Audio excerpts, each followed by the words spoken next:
안녕하세요. 로엔라이프 시청자 여러분, 오랜만에 뵙습니다. 신혜주 법무사입니다. 네, 안녕하세요. 양도준이라고 합니다. 반갑습니다. 반갑습니다. 도준씨, 오늘은 무슨 일로 오셨나요? 제가 최근에 이제 집을 샀거든요. 오, 축하드려요! 네. 2030 MZ세대의 로마. 오, 집을 사셨군요. 다 은행 돈이기는 하지만 예. 어떻게든 해서 구입을 했습니다. 근데 네. 제가 좀 최근에 그 뉴스를 보고 좀 깜짝 놀란 게 있어요. 네. 아니, 집을 사려고 봤는데 깨끗한, 근저당 잡힌 거 하나도 없는 깨끗한 등기부 등본인데 그게 이제 알고 보니까 위조된 네, 거였죠. 위조된 그런, 그러니까 이런 거가 위조됐다라는 거를 확인을 할 수 있는 방법이 따로 있나요? 예, 등기부 등본밖에 없죠. 이제 등기사항 증명서로 용어가 바뀌긴 했는데, 이제 이번 사건에서는 뉴스를 보셔서 우리 시청자 여러분들도 놀라시고 아실 거예요. 평생 모은 돈으로 빌라를 산 부부가 몇 달 뒤에 은행에서 그 근저당권이 깨끗하게 말소된 깨끗한 등기인 줄 알고 샀는데, 은행에서는 매도인, 집을 판 사람이 그 은행의 도장을 위조를 한 거예요. 네, 그래서 위조한 서류로 말소 등기된 허위의 등기인이 8년에, 대법원 8년에 원인분으로 말소됐을 때 그 제3자, 이제 매수인이죠. 제3자 선의 악이 이제 위조된 걸 알았든 몰랐든 상관없이 이 말소 등기, 은행의 근저당권 등기는 그대로 회복이 돼서 다시 근저당이 살아나는 거고, 이 근저당 등기를 제3자가 선이든 악이든 승낙할 의무가 있다. 이게 판례거든요. 그러니까 그 매수인은 아무 잘못도 없이 근저당이 살아남으로 해서 이 집을 날아간 거죠. 네, 근저당이 설정됐는데 당연히 집 판 사람은 대출이자를 안 갚을 거 아니에요. 은행은 대출이자 몇 달만 안 갚아도 바로 그 집을 경매 넘기거든요. 그래서 매수인이 그 집을 지킬 수 있는 방법은 그 어마어마한 이자를 다 갚거나 대출 원금이라 갚을 수는 없잖아요. 그렇죠. 내 빚이 아닌데. 그렇죠. 네. 그러고 이제 집을 판 사람을 상대로 손해배상을 청구할 수밖에 없는 거예요. 근데 사기꾼이 그렇게 서류까지, 은행 서류까지 위조할 사기꾼이 돈이 있겠어요? 그쵸, 이미 돈 다 빼돌렸죠. 그래서 집을 판 매도인도 사실 이제 사무소 우조 및 위조문서 행사죄, 그리고 이제 등기부 등본을 그 거짓으로 올라가게 했으니까 공정증서라고 해요. 그런 등기부 등본 공문서를. 그래서 공정증서 원본 불실 규제죄 및 동행사죄가 되긴 하지만 허위로 그 등기된 그 등기부 등본을 보여줬으니까 그건 되지만, 이 사람이 형사상 유죄 판결을 받아서 형을 살든 매수인에게 어떤 보상이 있겠습니까? 그렇죠. 내 돈이 없어지는 건데. 그럼요. 내 돈이 제일 중요하지. 맞아요.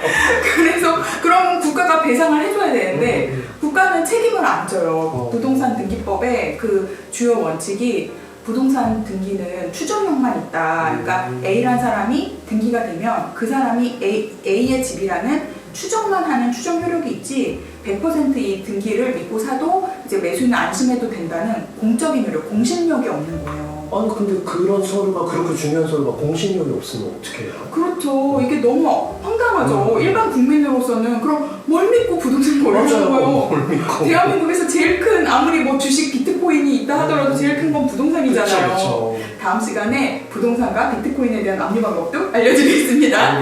네.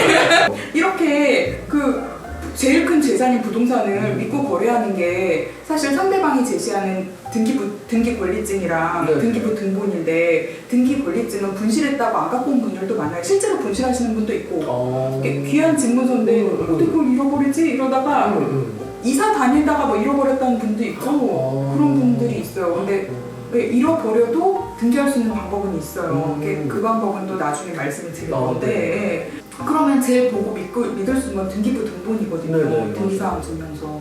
근데 왜 이런 중요한 문서에 공신력이 없게 되었을까? 그러니까요. 왜 그런 거예요? 그거에는 우리나라의 역사적 배경이 있습니다.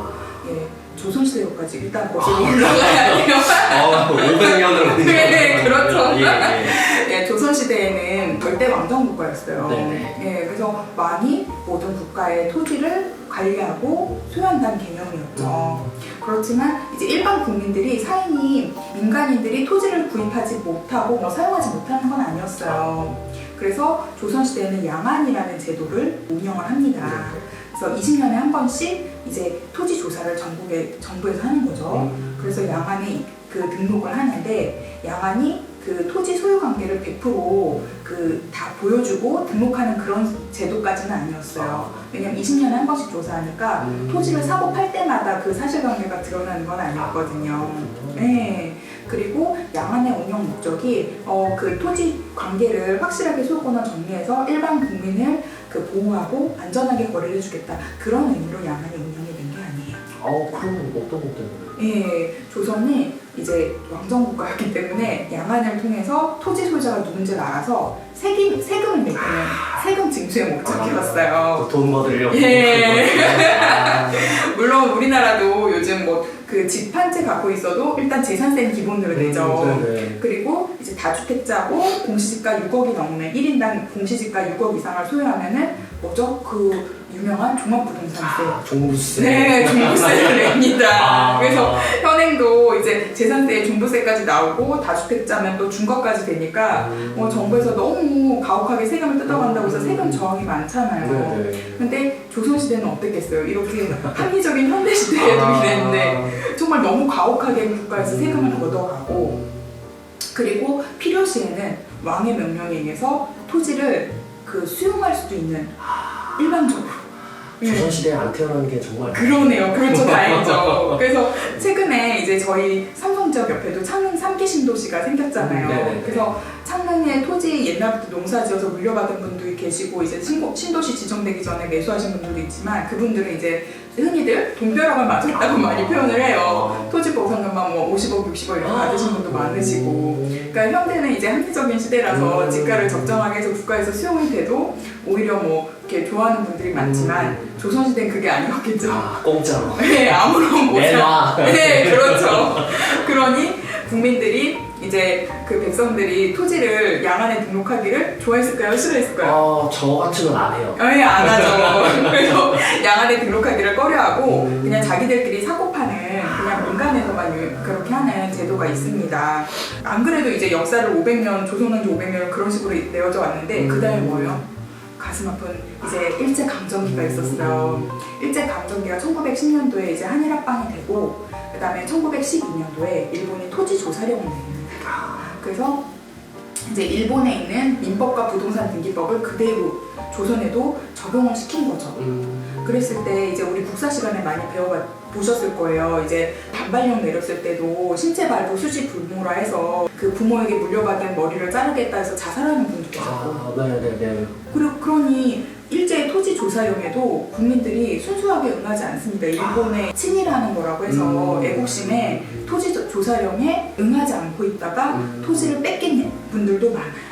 네, 그런 애국심에 있는 분들도 많고. 그러니까 우리나라가 제도적으로 그런 역사적 아픔이 있어서 문서에, 나라의 공문서에 토지 내 소유 사실 관계를 올리는 걸 안 그래도 그냥 꺼려하는 그런 그 성향이 있었던 거예요, 우리 조상들이. 그런 게 있었는데 일제에서도 여러 번 토지 조사령을 내렸지만 그거를 100% 사실관계를 다 기입하기는 어렵고 대한민국 국토에 있는 모든 토지를 100% 이제 사실 반영하는 공문서라고 보기에는 약간 미흡한 점이 있었어요. 그 다음에 이제 1945년에 광복을 맞고 그 다음에 또 가슴 아픈 일이 있었죠. 얘기요? 네, 그렇습니다. 그래서 나라가 이제 광복돼서 얘도 정비하기도 막 바쁜데 전쟁까지 큰 전쟁이 일어났으니 등기부 정리할 정신이 있어. 그쵸.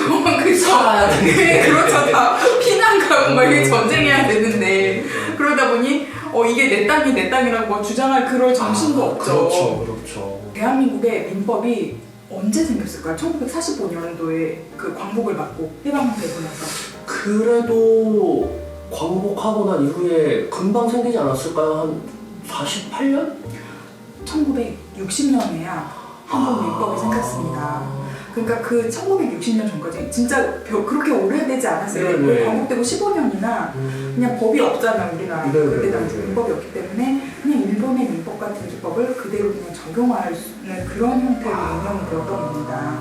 아버지가 62년생이시거든요. 그렇죠. 그러면 상당히 얼마 안 됐군요. 예. 그러니까 그때서야 이제 나라에서 이제 공문서를 좀 더 체계적으로 관리를 하게 된 거죠. 그리고 공무원 옛날에 공무원분들이 이제 등기부 등본을 수기로 썼어요. 한자 섞어서 하시다가 1981년도에 돼서야 1981년도도 굉장히 좀 오래되지 않았죠. 그쵸. 네.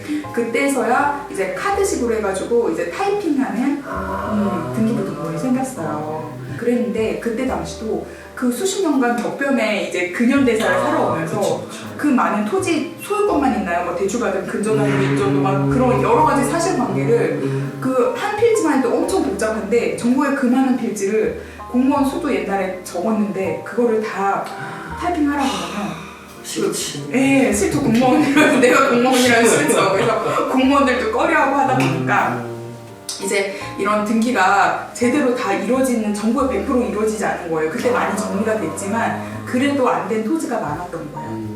그래서 부동산 등기 특별조치법이 생겼어요. 그래서 전국에 있는 부동산 실제 소유자랑 등기부상 소유자를 일치시키기 위해서 이걸 정리하도록 신고하게끔 하는 부동산 등기 특별조치법이 생겨서 지금도 이제 몇 년에 한 번씩 부동산 등기 특별조치법이 생겨요. 지금도 한시법이 임시로 운영되는 법이거든요. 지금도 발효가 됐는데 인구 50만 미만인 시군구에서는 이제 그 변호사나 법무사를 포함한 보증인 1명과 그 지역에 살고 있는 보증인 4명, 총 5명의 보증인이 이 사람이 소유자 맞다는 보증서를 써주면 이걸로 해서 시군구청에 신고를 하면은 이제 조사과에서 미리 그 토지에 원래 알고 있던 등기부상에 등재된 소유자와 그분이 이제 오래된 분이라 돌아가셨으면 그 상속인들에게 다 공문을 보냅니다. 이 사람을 소유자로 확 이렇게 보증서가 왔는데 인정하냐. 이제 이의 신청하고 싶으면 이의 신청해라. 저희 사무실에도 이의 신청하러 많이들 왔어요.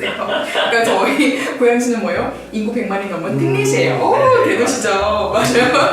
그래서 저희가 보증을 쓸 수 있는 그런 시군구는 아니에요. 인구 50만 이하여야 되니까. 그렇긴 하지만 저기 밑에 있는 지방에서 이제 살고 있는 그 땅이 있는데 우리 증조할아버지가 거기 사셨고 나는 서울에 여기 와 있을 수 있잖아요. 그래서 예, 그래서 많이 오기는 하시는데 이 등기부를 정리하고 그러기 위해서 나라에서도 그만큼 노력을 하는 거예요.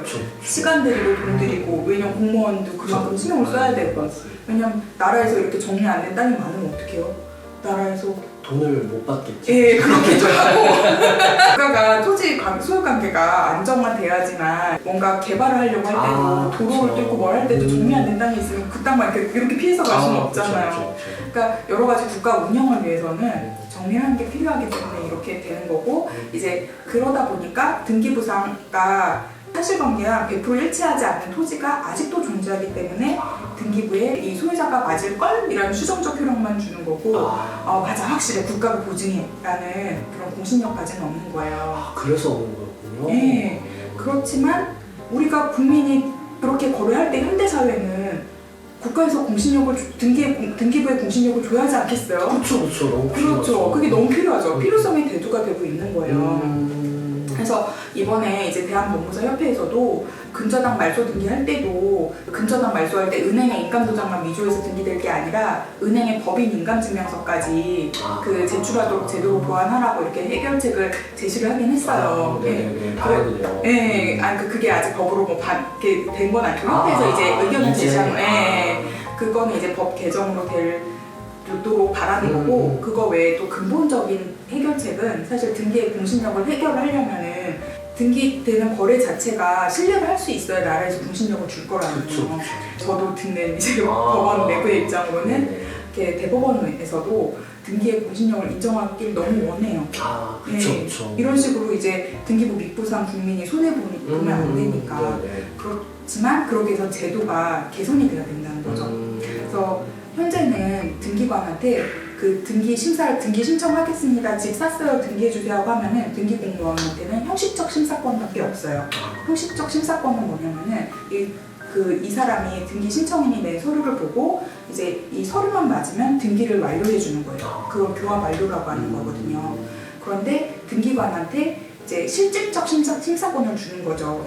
그 제도 개선점은 실질적 심사를 한다는 거는 이 서류의 그 진위 여부뿐만이 아니라 이로 인해 일어난 이제 이 사람이 집을 파는 사람이 진짜 그 집을 파는 이사가 맞는지 그래서 이걸로 인해서 거래가 일어났는지까지 이렇게 심사를 할 수 있는 심사권을 주는 거예요. 근데 등기 공무원이 등기관에서 등기관이라고 우리가 보통 부르거든요. 그래서 등기관이 등기소 책상에 앉아서 심사를 하는데 실질적 심사권을 주면은 되게 부담이 될 거 아니에요. 그렇죠. 잘못심사하면 국가 공무원 손해배상 책임져야 되니까. 그런데 그거를 보증하는 방법이 이제 현재 등기 신청 대리권은 변호사와 법무사에게만 있거든요. 근데 이제 집 살 때 이번에 등기할 때 당연히 잔금에 누가 와야 된다고 생각해요?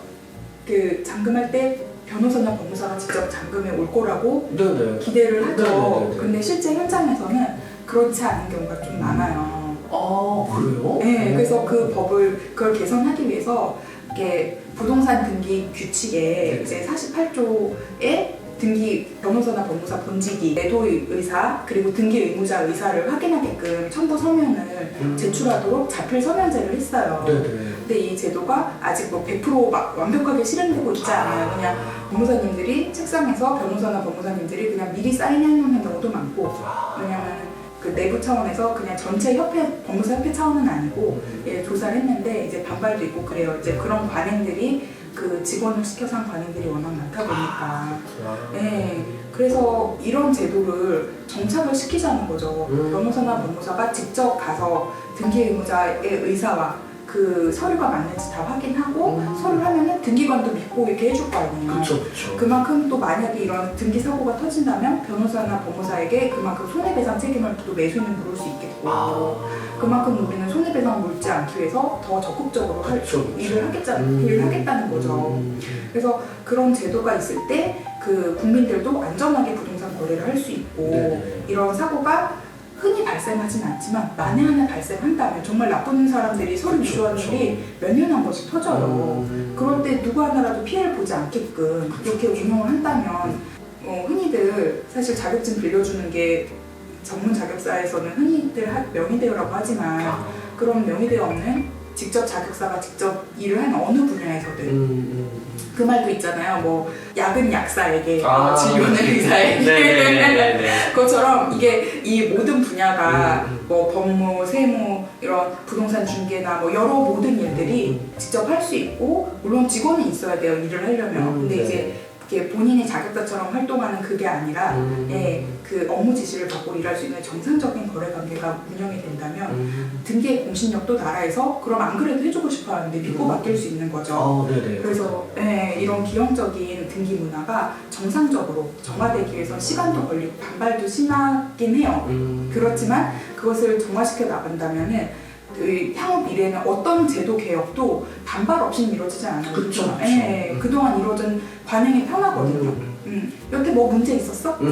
하지만 그 안에 이제 또 내부 뭐 커넥션도 있지만 뭐 그런 거는 이게 유튜브에서 말씀드릴 수는 없고 그 안에 그래서 정상화된 거래 관계 안에서 모든 국민들이 안전하고 믿고 부동산 등기부 믿고 거래하실 수 있는 그런 날이 오기를 기대하면서 오늘 유튜브 이만 마치도록 하겠습니다.